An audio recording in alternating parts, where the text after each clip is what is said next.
Vous avez fait 26 mois à la tête du ministère de la Santé. Je peux vous dire que vous avez laissé une très bonne empreinte.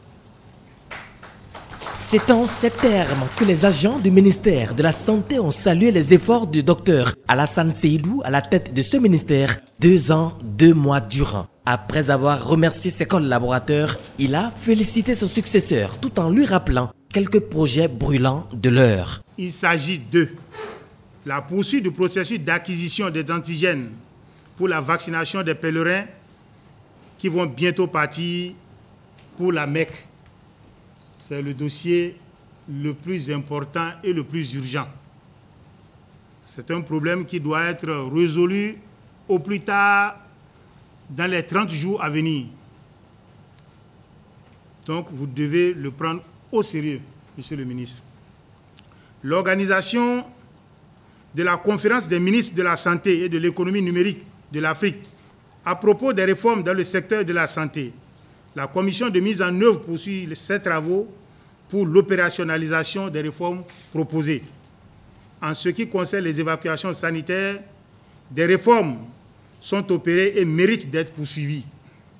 La construction du centre hospitalier universitaire de référence d'Abomey-Calavi reste un des projets phares du ministère dont le démarrage des travaux est prévu pour la fin de cette année.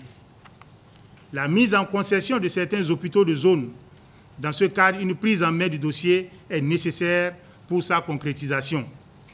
L'amélioration de la prise en charge des cancers et le développement des soins palliatifs constituent des sujets de grande préoccupation.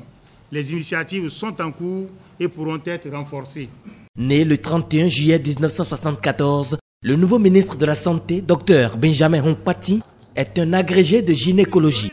Il connaît la maison et se dit conscient des défis à relever. Notre pays est attendu en 2030 au rendez-vous des objectifs du développement durable. Et nous devons être présents. Ceci doit nous amener à plus d'engagement dans les chantiers ouverts par le gouvernement de la rupture, plus de responsabilités à divers niveaux de la pyramide sanitaire, avec un esprit de redevabilité et de gestion axé sur les résultats. Le temps est maintenant à l'action. Il est temps de nous remettre au travail.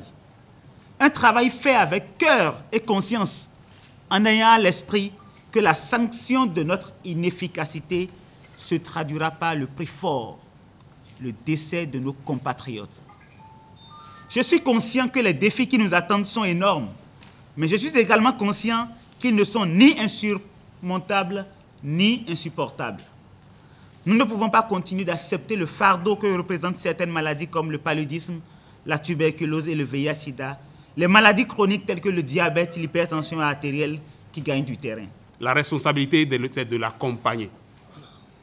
C'est la grande responsabilité que nous avons. Laissons la politique des politiciens et travaillons. Le secteur de la santé en a besoin. Quant à Dr Alassane Seydou, il continue sa mission dans la rupture, mais à la tête du ministère des Infrastructures et des Transports.